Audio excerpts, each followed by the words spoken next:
And that was Phil Hanseroth and Tim Hanseroth. Hi. Hello, hello. Come on in. Great. Center stage right there. Oh, wow. Yeah, let's give a round of applause. Hi. Hi, y'all. All right. I think our first question is going to be in the back right over there. Hey, Brandi. Hi. Hi, Dave Schultz from Premier Networks and man. iHeartMedia. Two-part question for the twins and you. As far as moving more into a kind of harder rock direction, and you kind of addressed that a little bit backstage at the pre-tell. But first of all, did you have to do a lot of convincing the Brandi to move in that direction? And then Brandi, just talk about moving that way. Well, I'll tell you what, we know Brandi can peel paint with her voice. That's always been there. But I think, our roots, me and Phil, are in grunge, hard rock, punk, all that stuff. And but I think that's where Brandi's heart is all the time, whether she's singing soft or loud or whatever. She's always got this real edge and connection to it, and I think it's just a natural place to go. Brandi's kind of pushing us that way. We're kind of softies now that we're old, but Brandi wants to go there. I mean, I have a hard time really kind of tying rock down to a genre. I remember when I made this story, T-Bone Burnett said to me, he said, always tell people that you play rock and roll when they ask you what genre you're in.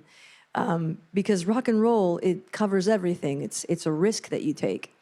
And I think now that I've spent all these years on the road, I understand that like rock and roll is a feeling that you get, that the listener gets when the band is really taking a risk with their instruments, with their bodies, with their voices, and it's on the edge of catastrophe at all times. And so when it works out, it's just a miracle.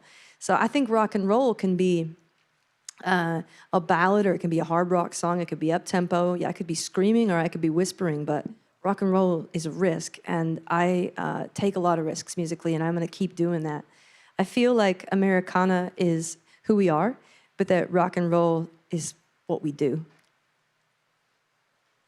Our next question is going to come in virtually. Let's go to Andrea on ABC News.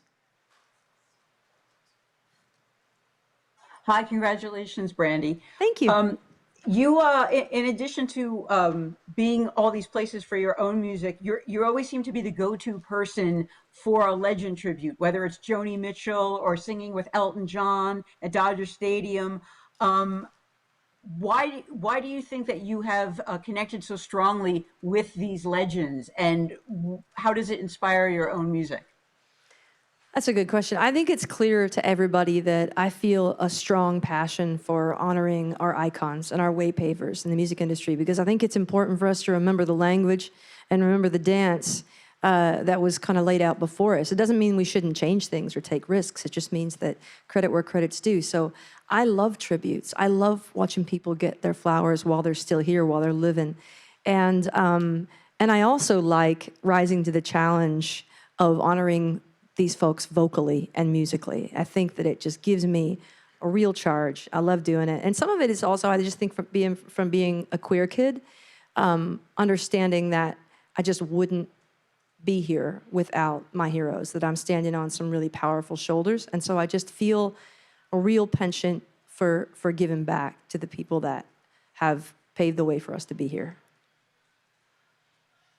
And then we'll take our next question in person in the back right.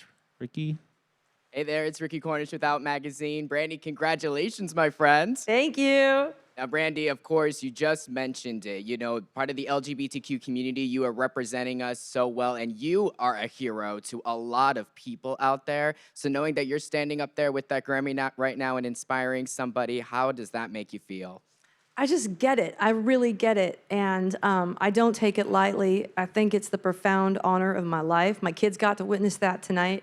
And that fan that was describing my music and the way that it's helped her in her life and cope with her religious trauma. I understand it deep within my soul, and I'm proud to be that for other people, because other people were that for me and still are. And I'm a very, very lucky queer. And we'll do our last question with Michael at Seattle Times.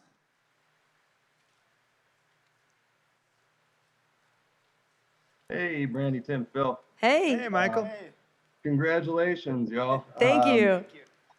Earlier today, you mentioned, when you were accepting the first Rock Award, you're talking about, thanking to kind of the Seattle that made you want to strive and kind of reach for this.